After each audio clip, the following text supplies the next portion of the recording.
A reading from the book of Genesis, chapter 12, verses 1 through 9. The Lord had said to Abram, "Go from your country, your people, and your father's household to the land that I will show you.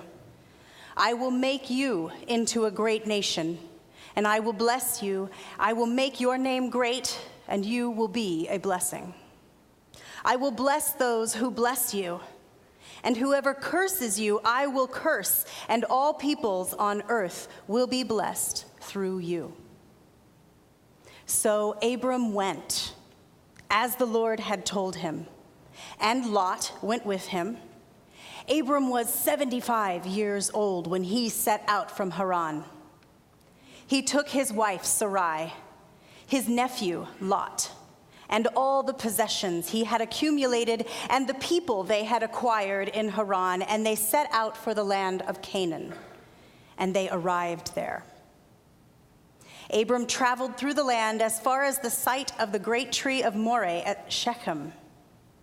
At that time, the Canaanites were in the land, and the Lord appeared to Abram and said, "To your offspring I will give this land." So he built an altar there to the Lord who had appeared to him. And from there he went on toward the hills east of Bethel and pitched his tent, and with Bethel on the west and Ai on the east, and there he built an altar to the Lord, and he called on the name of the Lord. And then Abram set out and continued toward the Negev. Here ends the reading today.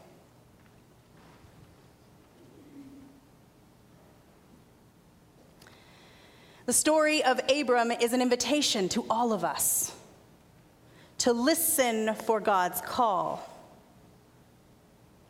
to build on the legacy of those who have come before us, to bring all that we have and all that we are, that we might be a blessing, says God. A blessing just as we are blessed. Have you noticed? Dan was taking us through Genesis, right from the beginning. The stories in Genesis up to this point have been the first years of the world's existence. Chaos, cosmos, creation, right? The first man, the first woman, the flood. Scholars call it the primeval history. But here we are in chapter 12, and the focus narrows very pointedly from the cosmos to one man. I will make of you a great nation. I will bless you. You will be a blessing, says God. We're left to ask ourselves, who is this particular Mesopotamian, right? That God should call upon him specifically and make such astounding promises to him. You know, you're a good biblical reader, right? You turn back to chapter 11. If we're starting with "Go, Abram," we find out who Abram is. There's nothing in chapter 11 to tell us anything, just a long genealogy, right? There's no particular reason to single him out. Who is Abram? Well, rabbis tell me that Abram is chosen because he was the first monotheist. This is a story not in the biblical text, but in additional rabbinic literature. That it tells a story of Abram's father Terah, and that he was a maker of idols. You can look at this. There's one reference to this in Joshua 24. Abram, though, while still living in his father's household, determined that the idols were false gods, and that there was only one true God. And so one night he went into his father's workshop and he smashed them. And he burned those idols. It's cinematic. Come on. The rabbis, therefore, concluded he's worthy of God's choosing. I like this additional piece added to Abram's story because it reminds me that none of our stories come out of the blue. We all come from somewhere. We're all going somewhere. And because it reminds me to look for the whole story. Right? There's more than what's on the surface. I like this story too because of the universal experience that we have with wrestling with our fathers, with their faith, with their presence or their absence, right? With their systems of faith. We do this because, see, I can't look at a biblical text without asking questions. Neither can you. This is how we found each other. Okay. But so, can we read the text and acknowledge that for me, and maybe for you too, there's this unhealthy dynamic here about blessing and cursing, right? That's the first thing that came out to me. I went, oh, that's a dangerous mindset, thinking that God is out just cursing everybody I'm cursing. Boom, boom, boom. Dangerous. But it is a healthier mindset, I believe, to acknowledge that you are a part of God. God is in you. So, when you're out cursing people, God is cursing. When you're out blessing people, God is blessing. When you think about it like that, it feels like a responsibility we need to tend to with some care and some reverence.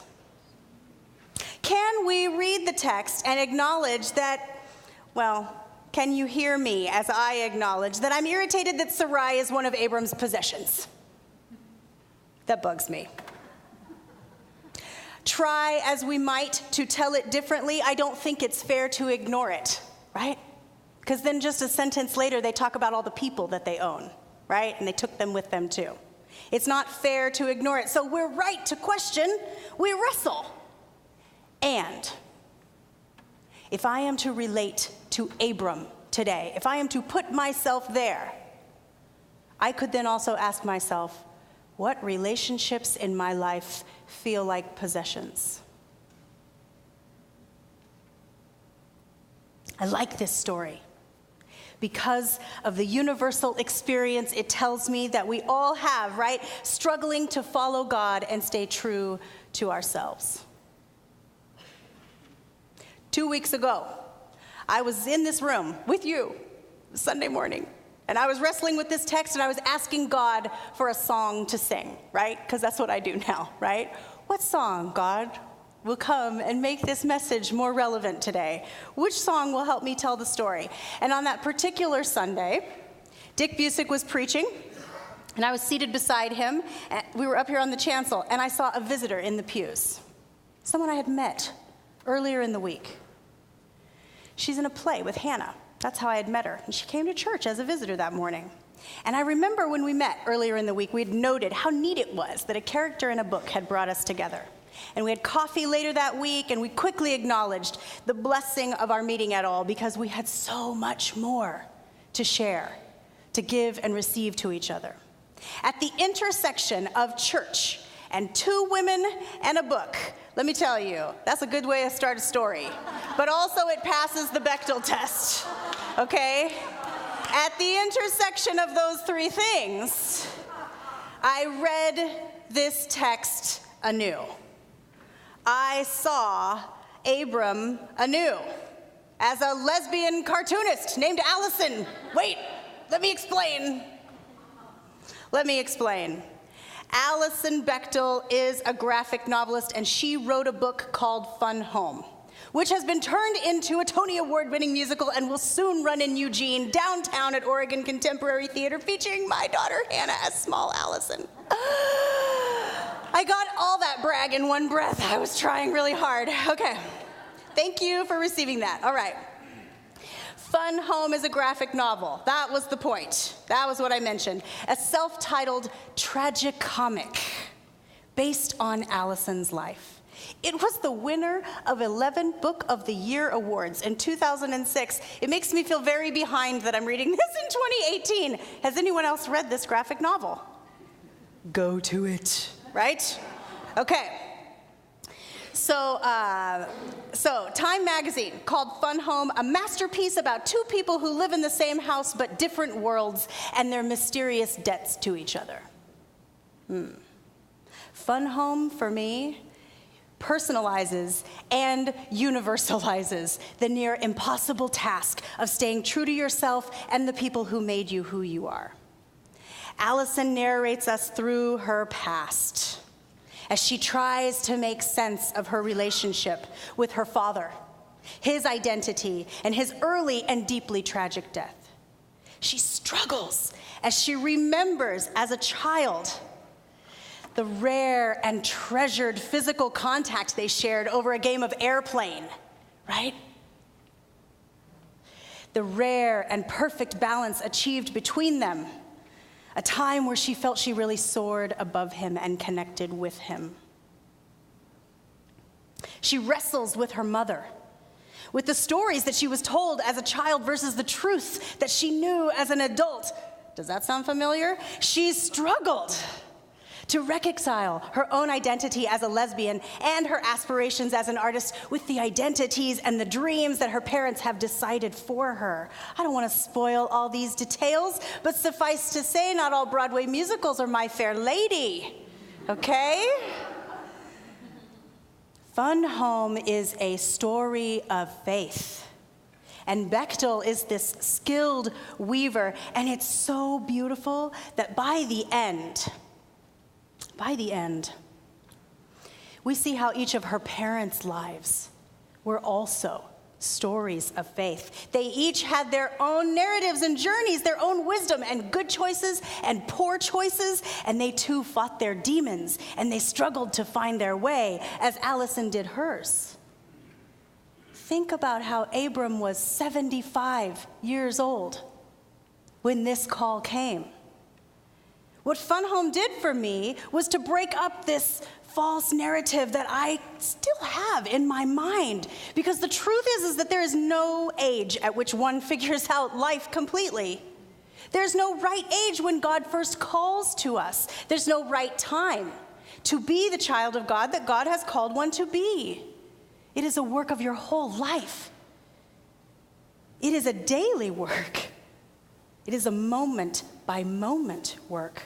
And when God called Abram, it was not to single him out, but to call us all out. We are him. He is us. We are our fathers. Dang it. And yet we are not. We will always wrestle with our fathers, with their faith, with their systems of faith, and finding our way on a journey that has minimal roadmaps, but lots of promise of goodness and hope and future. You are living stories of faith, each one of you, seeking that rare and perfect balance where your past and your present and your future make sense, where they collide and they conspire to uplift you and bless you and make of you a blessing. Every life has a story, and I wonder, when you get to the bird's eye view on your life, what story does it tell? What story does it tell? I'm sure it tells one of endurance, perseverance, trust, doubt, ingenuity, conflict, pain, joy, love, faith. God's call can sometimes be a jolt out of the blue that turns us in this other direction, but just as likely, God invites us to go more deeply, more fully in the way that we're already headed, following a path made possible by those who have gone before us. This is the mark of the disciple. It is the identity of a good steward, and it makes it okay for you to be whoever you are. God calls you. God will make of you a great nation. God will bless you. You will be a blessing. This is the slow arc of justice. This is the slow road to evolution. This is the finest way to heaven, one by one. Each of us responding to that call, knowing that we will wrestle and we will soar. Can we acknowledge those as blessings? Can we? I wonder. I would like now to invite our special guests to come forward.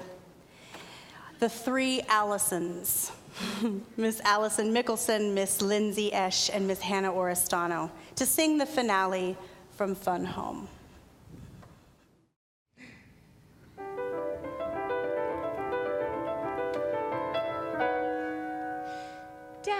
comma. Hey, Daddy, come here, okay? Question mark.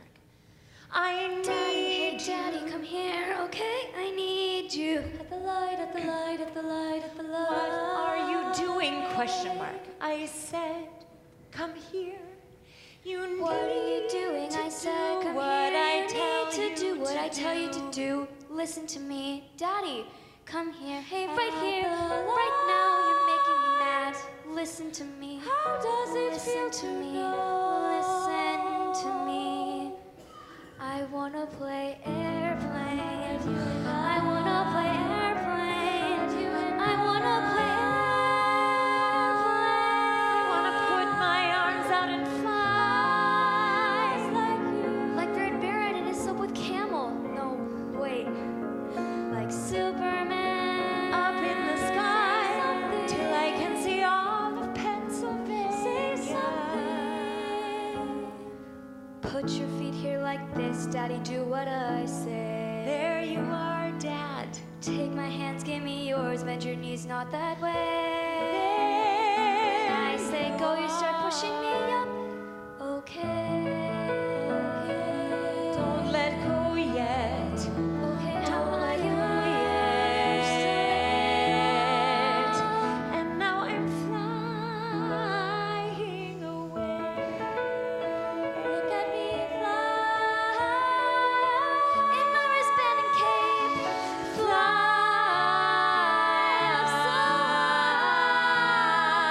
Our house is over there and there's our car. The fun home, I see it, I'm up so far. Daddy, there's your school, and there's Grandma's house. There's Uncle Pete's farm. I can see all of Pennsylvania. I can see all of Pennsylvania. I can see all of Pennsylvania. Fly Where's the best game up in the air? a picture of my father, And I don't even care that it pushes my stomach in. made of little marks, beautiful heart. Fly, fly.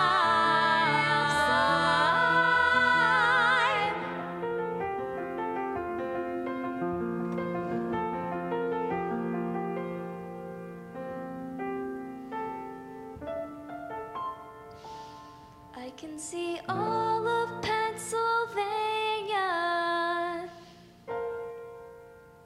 Caption. Every so often, there was a rare moment of perfect balance when I soared above him.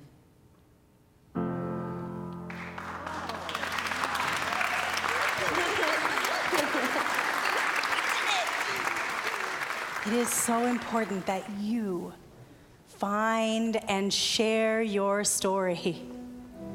Because not only will you find the way forward, but you'll find the way through, and then you'll inspire someone else with the ability to wrestle and soar and to learn from their own story. In this way, you are caring for other people by caring for yourself, right? Tending and nurturing and serving God and helping others. They go hand in hand with, that's what we do here as church, right?